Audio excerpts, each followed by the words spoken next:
সবচেয়ে বেশি শয়তান খুশি হয় কোন সংসার ভেঙে দিলে। স্বামী স্ত্রীর মধ্যে বিচ্ছেদ হলে, আপনারা হাদিস শুনছেন, প্রসিদ্ধ হাদিস, শয়তান তার সিংহাসন পানির উপরে স্থাপন করে এবং শয়তান তার চেলাদেরকে ছেড়ে দেয়।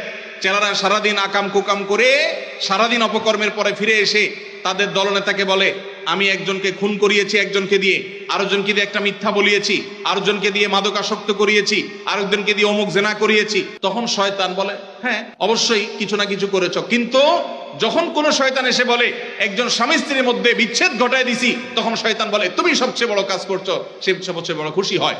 যে সমস্ত পুরুষেরা মহিলাদেরকে অথবা পুরুষদেরকে উস্কায়, দেখবেন যে অনেক মহিলাকে যায় অনেকে বলে, ভাবি আপনার মতো মানুষের সাথে ভাই রাগ করে কেমনে, মানে আপনার মতো এত ভালো, এত ভদ্র, এত রূপবতী মানুষটার সাথে রাগ করে যে কেমনে, এত পাষাণ সে কিভাবে হয়?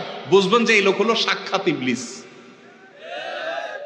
আবার একই কথা ওই পুরুষ লোকটাকে যদি বলে যে ভাই আপনি তো রাজপুত্র, মাশাআল্লাহ, আপনার কপালে রাজরানী আসলেও কম হবে ভাই, তাহলে তার উস্কায় দিচ্ছে। তার মানে সে মনে মনে চিন্তা করবে, তাহলে আমার বউ এটা আমার জন্য আসলে মানায় না, আমি তাহলে এত বয়সী যোগ্য পুরুষ, তাহলে তার স্বামীর সাথে, তার স্ত্রীর সাথে তার দূরত্ব বাড়বে কি বাড়বে না? তাহলে এই যে পামপট্টিটা দিল, এই পামপট্টি দেওয়া লোকটা হলো সাক্ষাৎ ইবলিসের ভূমিকা অবতীর্ণ হয়েছে।